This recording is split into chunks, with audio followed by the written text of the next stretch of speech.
physical illness. It makes me wonder if God deeply yearns for the world to be made whole, so that none of us are isolated and alone.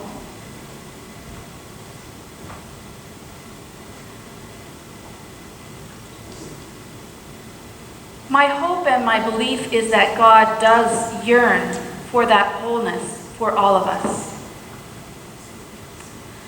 The way that Jesus taught, which was common in his day,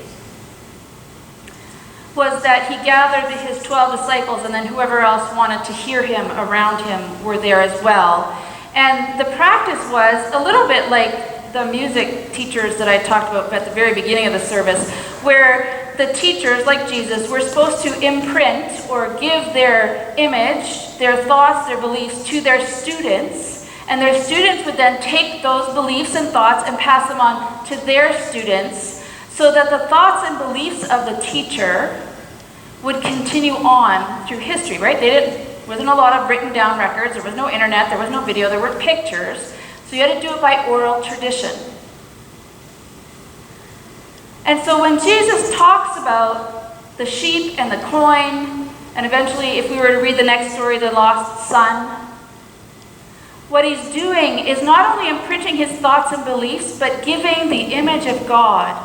God as the great searcher. God as the one who celebrates anytime someone is found. God as this one who wants the world to be whole. Jesus is giving that image to his disciples, who then pass it on to their students, and eventually pass it on to us. Now, I would say, if I were sitting in your seat, I probably might say, well, that's lovely. Great. Let's go. I don't know what it means for me today. If God wants the world to be whole, but how do we get there? Because I tend to be a person of action. And as much as I like the ideas and I like wrestling with Jesus stories, I also want to know, how do we fix the problem? Because I can look around this world and I know that we have lots of broken pieces in this world, and there are unfortunately also broken people who need connection. And I think, well, how do we do that? And I will say, fortunately, it is not all on our shoulders. God is part of it. God is the one, right? Think about the story. God is the shepherd, and God is the woman who goes out to search. But it doesn't mean God can't use a little help every once in a while. So I will tell you that we can help connect with each other. We can be the ones who celebrate when someone new comes around. Not because they will join the new committee or the next committee or whatever it is, or they're going to put $5 in the offering plate. But we can rejoice and celebrate just because someone new came through the door. And we can smile and say, welcome.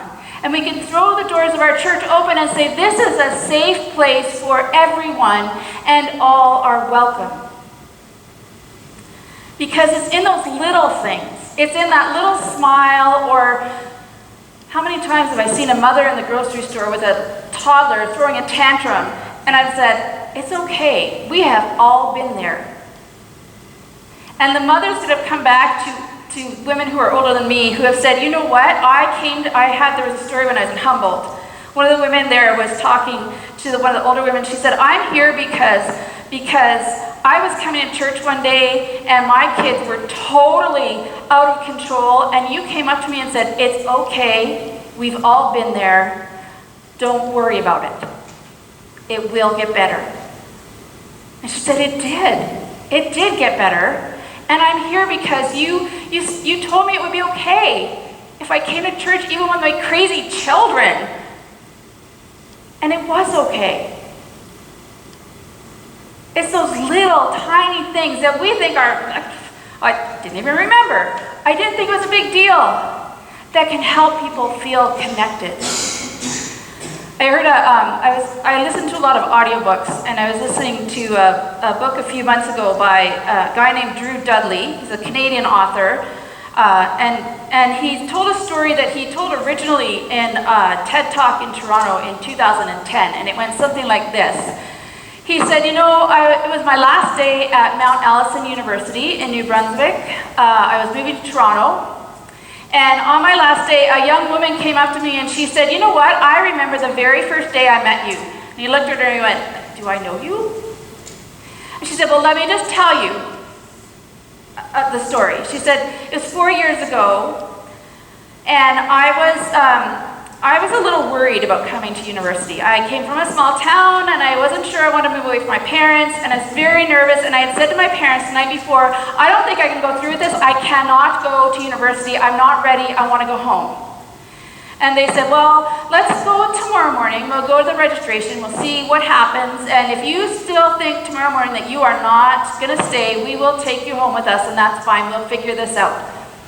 She said, so I went the next day, and I lined up with my parents, and there we are in line, and I looked around at all these people that looked like they had everything together.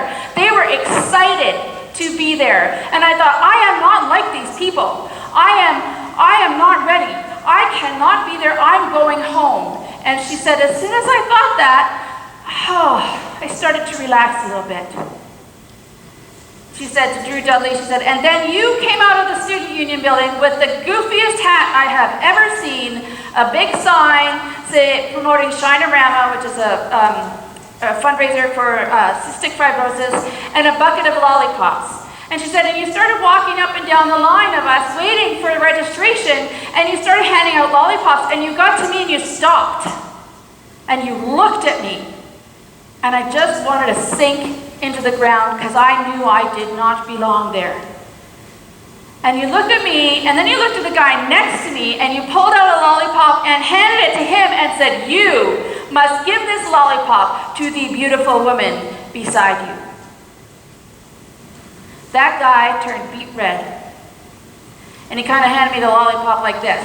And I felt so bad for him, I took the lollipop. And then she said, you looked at my parents, and you said, look at that, look at that. One day away from home, and she's already taking candy from a stranger. And she said, everybody around us started laughing. And in that moment, I realized I was ready for this. I did belong in that line. I did want to go to university. I was going to stay. And I did. And she said, I have not talked to you since then. For 4 years, I have not talked to you, but I wanted you to know how important a person you are in my life. And I heard you were leaving, and I wanted to say, I'm going to miss you, and good luck. She started to walk away, and then she turned around and said, and by the way, I'm still dating that guy. 4 years later. A year and a half later, Drew Dudley got an invitation to their wedding. And he said the weird thing about that story, he did not remember any of it. It changed her life. And he didn't even remember. It's not always the big, huge things that we do that help people connect to the love of God and the community. Maybe it is finding a coin. Maybe it is finding a sheep. Maybe it is smiling as someone comes in the door and saying hello. That is the world and the people that God calls us to be as we follow Christ, step by step, each day of our lives.